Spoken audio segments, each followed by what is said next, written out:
Hello, all of you YouTubers out in computer land. Today I'm going to show you how to rebuild an old style pole starter. If you didn't just watch my video of me starting this up, when I started it up, it made a horrible screeching noise. That's because, and I have already pulled these bolts out, they're both 10mm. This part is very stiff. It doesn't have any oil in it, which is a very bad thing. Today I'm going to show you how to rebuild it. First we're going to pull this fence off here. This is a 1/4 socket.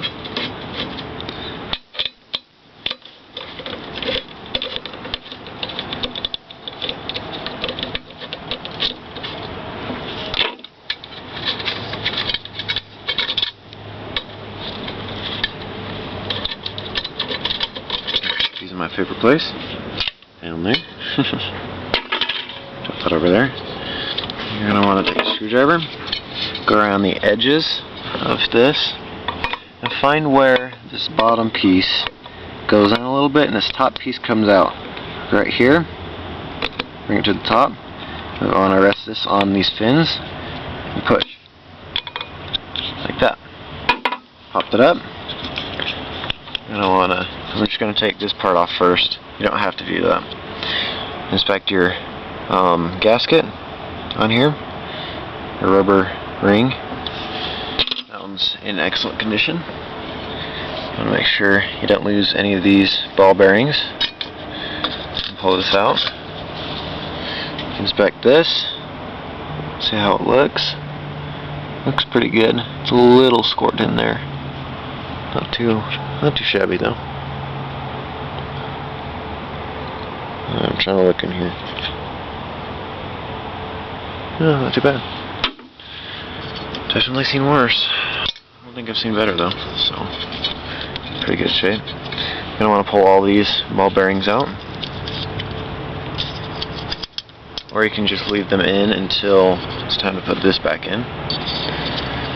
I'm just gonna pull these out now.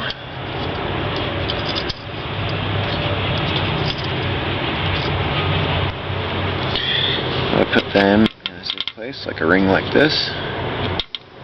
You cannot lose any of those. You cannot. Just not feasible. Anyways, I want to inspect this shaft right here. You want to feel it with your fingers. If it feels sticky, you want to clean it off. It doesn't look scored. There's not too much rust on it. That's not rust at all. It's grease. I'm gonna take a little bit of carburetor cleaner here.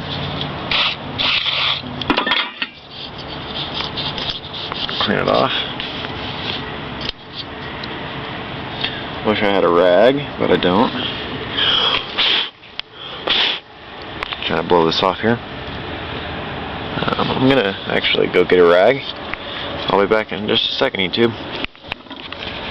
Okay, YouTube, we're back. Got my nice, really dirty rag, but it'll work. You don't want any grease on the spindle on this little thing here. You really don't want any grease on it. That's nice and clean now. Cleanly. You want to look in here, make sure that's clean. You can use automatic transmission oil for this. Do not use motor oil. Do not use regular transmission oil or anything like that. You cannot use anything thick. Automatic transmission fluid is okay because it is really thin. My choice of lubricant for this, heavy duty silicone. Not a kitty though.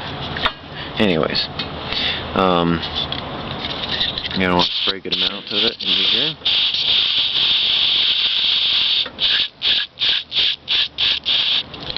I'm actually gonna put a nozzle on this.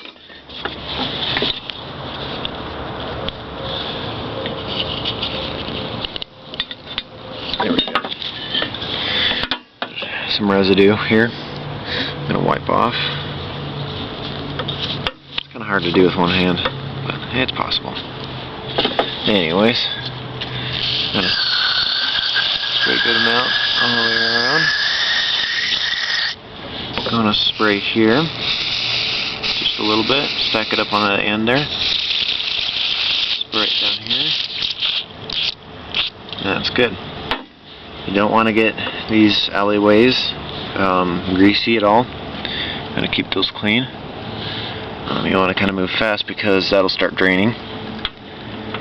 So we're gonna move this. I gotta put this on top. So spin this around a few times. I want to make sure it spins like that very easily, like that. I want to make sure this hole up here is somewhat cleaned out, and that is actually now how you're going to grease it. That's how I do it with my silicone anyways. I suggest not doing that for the first time. You can do that second or third time, and then you're going to have to rebuild it again, instead of having to rebuild it every single time. Spray a little bit into there. 1, 2, 3, 4. You're going to want to put your ball bearings back in their alleyways, like that. So when you spin it, don't worry, it doesn't use all of them all at once. It'll usually pick 1 or 2 to run off of to turn the engine over. You're going to want to spray just the very top of this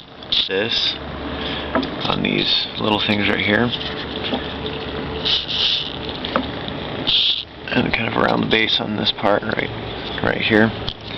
Hopefully you can see that.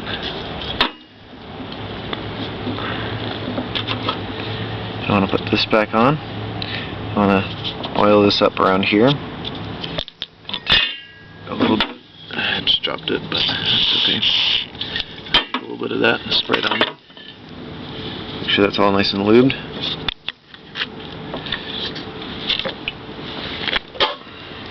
And we're going to take this. We're going to tap our hand on here. I'll do that now. Hopefully you can see me. If not, I'm sorry.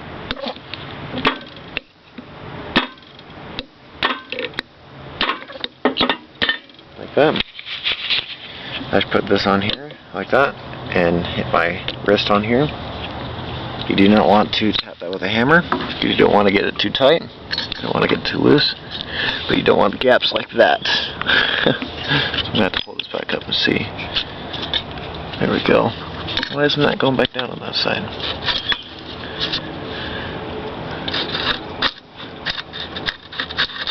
Well, just a second, YouTube. Okay, we're back, YouTube, and now we have an annoying bird up in the tree. You'll hear it in just a second. Anyways, you want to make sure it's all greased up around here. Now we can put this back on.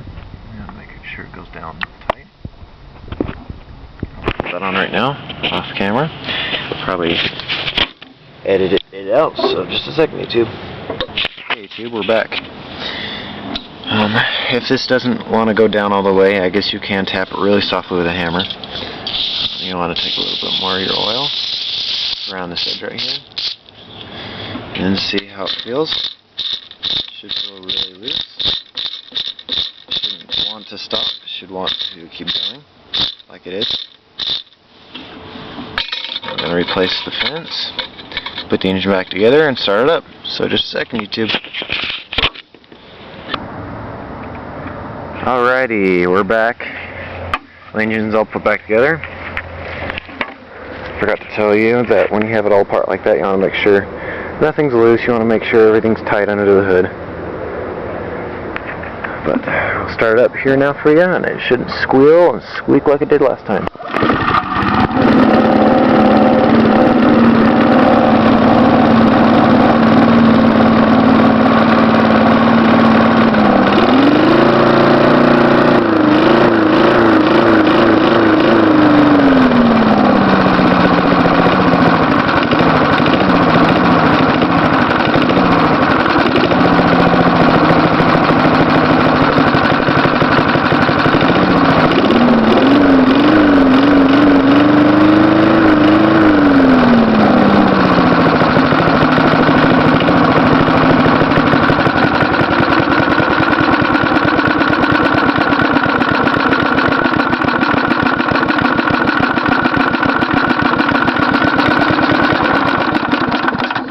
She's running great.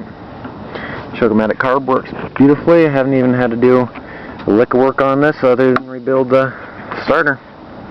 She runs great. Awesome. I just got to change the oil. She'll run like a beauty. I'll see you later, YouTube. Bye.